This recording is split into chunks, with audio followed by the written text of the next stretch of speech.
छत्तीसगढ़ी समाचार बुलेटिन के संग वसुधा सेन के जय जोहार। आज नई दिल्ली में राष्ट्रीय खेल दिवस के मौका में देशभर में फिट इंडिया अभियान के शुरुआत करत प्रधानमंत्री नरेंद्र मोदी ह कहिन कि फिट अउ स्वस्थ राष्ट्र नवा भारत के पहचान है। ओमन कहिन कि फिटनेस हा भारतीय जीवन के जरूरी हिस्सा रहे है। फिर टेक्नोलॉजी आए के संगे संग लोगन मन के शारीरिक गतिविधि कम होवत जात है। फिटनेस अभियान ला जन आंदोलन बनाए के आवश्यकता पर जोर देत प्रधानमंत्री ह कहिन कि अनियमित जीवन शैली ले मधुमेह और रक्तचाप जैसे बीमारी होवत है, जेला जीवन शैली में बदलाव लाके ठीक करे जा सकत है। प्रधानमंत्री ह लोगन मन ले ये अभियान ला जोड़े बर कहे है।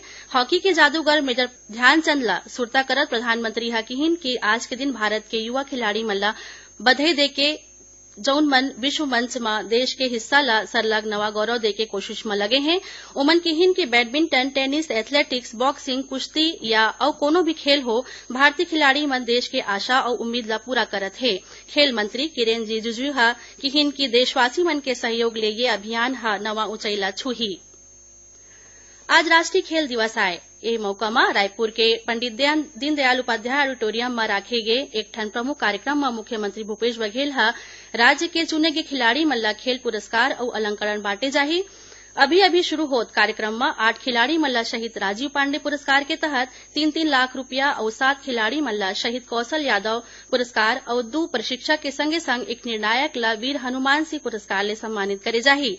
खेल दिवस के मौका में 5 खिलाड़ी मन ला शहीद विनोद चौबे सम्मान और 20 खिलाड़ी मन ला शहीद पंकज विक्रम सम्मान के संग साइकिल पोलो के सीनियर और जूनियर वर्ग के 5-5 खिलाड़ी मन ला मुख्यमंत्री ट्रॉफी ले सम्मानित करे जाही। केंद्रीय मंत्रिमंडल ह बछर 2021-22 तक देश में 75 नवा मेडिकल कॉलेज खोले के मंजूरी दे दे है। सूचना और प्रसारण मंत्री प्रकाश जावड़ेकर ह कहे है कि ये मेडिकल कॉलेज मन ला ऐसी जगह में खोले जाए जिहां 200 बिस्तर वाले जिला अस्पताल होही। ओमन कहिन कि 300 बिस्तर वाले जिला अस्पताल ला मेडिकल कॉलेज में बदले बर प्राथमिकता दे जाही। दंतेवाड़ा जिला में आज सुरक्षा बल हा 3 जन इनामी माओवादी मन ला गिरफ्तार करे है। इखर ऊपर 1 लाख रुपया के इनाम रखे गे रही से। मिले खबर के मुताबिक जिला पुलिस और डिस्ट्रिक्ट रिजर्व गार्ड डीआरजी के सामलात दल हा तलाशी अभियान में निकले रहीस। इही बेरा कामलूर के जंगल ले ये माओवादी मन ला पकड़े गिस।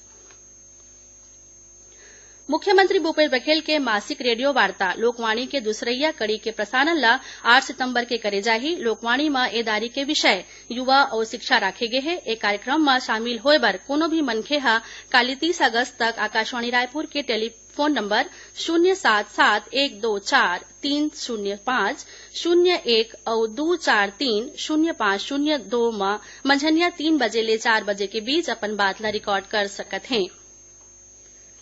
छत्तीसगढ़ के पोरा परब काली प्रदेश भर में बड़ खुशी और उत्साह के संग मनाए जाही।